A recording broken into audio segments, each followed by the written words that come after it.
байгуулсан ашигт малтмал технологийн их сургуулиас жил бүр уламжлал болгон явуулдаг багш нарын 3 дугаар баг хурлыг энэ удаа Булган аймгийн боловсрол соёлын газар болон Эрдмийн өргөө цогцлбор сургуультай хамтран зохион байгууллаа.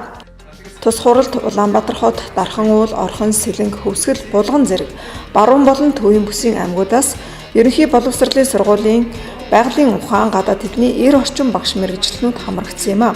Хурлын гол зорилго нь ерөнхий боловсролын сургууль болон инженер технологийн чиглэлийн ихтэй сургуулиудын уялдаа холбоог сайжруулах хамтын ажиллагааг өргөжүүлэхэд оршиж байсан бөгөөд энэ удаагийн хуралд боловсролын хүрээлэн, боловсролын үнэлгээний төвийн холбогдох албадын дарга хөтөлбөрийн мэргэжилтнүүд, эрдэм шинжилгээний ажилтнууд хамрагдсанаараа илүү өргөн хүрээтэй болж дунд сургуулийн багш нар тулгамдж буй асуудлаа тэдэнтэй халуун тогоондоо хуваалцах алтан боломж болсон юм. Хурлын талаарх оролцогчдын сэтгэлдлийг хуваалцахад өнөөдрийн хурал бол яг манай улс орны яг өмнө тулгамдаад байгаа ихтэй сургуулиудад яг тулгамдж байгаа асуудлын тухай хөдөлсөн байна. Тэгэхээр манай 10 жилийн хүүхдүүд маань ерөнхий бүх хичээлийн төлөвлөгөө програм биш үү? Бас сайн хооронд нь холбож байхгүйгээс болж хүүхдүүд доголдож их орж ирж байгаа юм. Хамгийн гол интеграц сайн хэрэгтэй, хичээл хоорондох интеграц маш сайн хэрэгтэй. Тэгжиж тэхгүй ийм програм нь явагдсан учраас энд их доголдоод байна. Тэгэхээр 10 жилийн багш нарын тэр хичээл хоорондын холбоо, интеграцийг маш сайн хийж тэгжиж л одоо наад сургалт хооронд холбоотой байж ирээдүйн улсын инженерүүд ихэд хамгийн одоо түлхэц юм байх юм аа. Ерөөс улс орныг хөгжүүлнэ гэдэг үл инженерүүдийг л дэмжих ёстой. Түүнээс биш өөр нэг юм дэмжиж шин технологи, шин ашигтай инновац болсон сайн үйлдвэрүүд улс орнд маань хөрсөн дээр буухгүй шүү. Тийм ч бас улс орны хамгийн чухал анхаарах юм бол инженерүүдийг бэлтжиж байгаа сургуультай анхаарах хэрэгтэй юм аа гэж бодчих.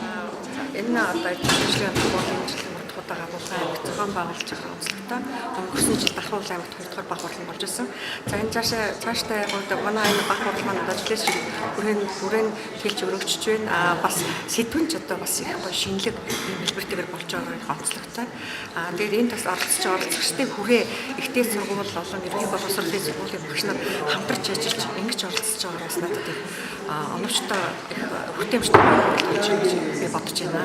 Өнөөдрийн эрдэм шинжилгээний 3 дугаар хурал маань бол бас аюул олон аймаг сургуулиудыг хамарсан олон оролцогчтой юм сайхан хурлаж байна. За тэгээд энэ бол бас мэрэгчлэн хэлбэртэйгээ болон бас инженерийн чиглэлээр мэрэгчлэн бэлтгэдэг ихтэй сургуулиудынхаа бас мэрэгчлэн ихтэй багш нар удирдлагын тэмдэгтээ оролцоод биднээс бас их олон зүйлийг сонсоод бид бас хүүхдтэй хэрхэн ажиллах ёстой юм бас яг юуг нь илүү заах ёстой юм тэр гэх мэтлийн зөндөө юм зөвлөгөөнүүдийг бол сонслоо. За бас мөн сургалтынхаа агуулгын талаар ангийн сургалтын агуулгын талаар бол бас санал бодлоо солилцоод за цаашид бас ямар юм хэрэгцээтэй байгаа ихтэй сургуулийн багш нар маань бас биднэрт бас ямар дэмжлэг туслалцаа үзүүлж болохоор энэ гэх мэтлийн ийм хамтарсан ярилцлагуудыг бол хийлээ. Тэгээд бас зөндөө их юм сонслоо.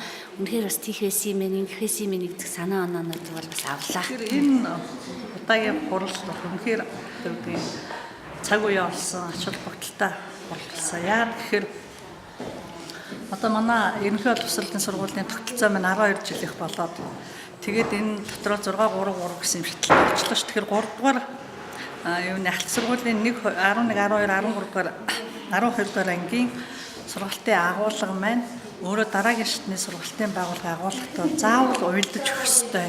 Тэгэхээр энэ асуудлыг хүнжид тавьж гаргаж ирсэн одоо Монгол Германы хамтарсан ашигт малтмал технологийн их сургуулийн энэ явуулж байгаа үйл ажиллагаа маш үр дүнтэй ач холбогдолтой ийм семинар боллоо гэж бодож байна. Тэгэхээр энэ асуудлыг цааш нь улам гүнзгийрүүлээд судлаад тэгээд яг энэ одоо юуны ерөнхий боловсролын сургуулийн 10 дугаар ангийн ахлах ангийн сая тушаал гарлаа шүү дээ. Тушаалд чинь хичээлийг нь 11 хичээл заавал үзэн тэгээд сонгон судлах хичээл нэгээд оржсэн тэр нь одоо 2 чиглэлээс 4 хөтөлбөр сонгоно гэчлээ шүү дээ. Тэгэхээр яг тэр 4 хөтөлбөр сонгож байгаа маань хүүхдүүд өөрсдөө дараагийн шатны сургалтын байгууллагад элсэн суралцах чиглэлийнхээ дагуу сонгох ийм үр хаалга бол нэгдэж байгаа. Тэгэхээр яг энэ сургалтын агуулга маань одоо энэ дараагийн шатны сургалтын агуулга хоёрыг холбож өгөх энэ холбоос гагцсан бол үгүй энэ гэж харж болно. Тэгэхээр энэ дээр бол нэлээд төвчлөлт өгч ажиллах ийм хэрэгтэй аюул цаг үеийн олсон асуудлыг хүнсэн ийм семинар боллоо.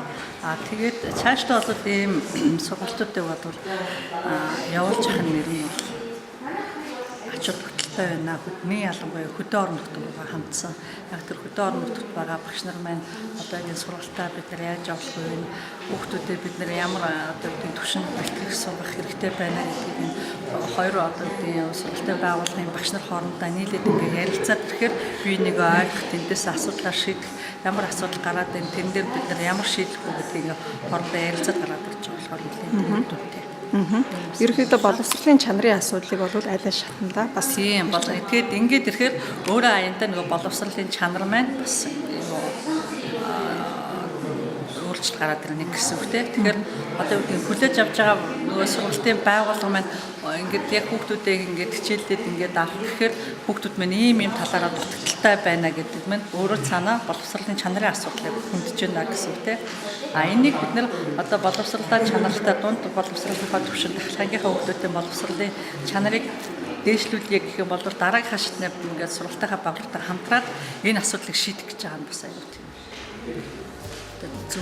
Зөв шийдэлтэй юм санагдалаа.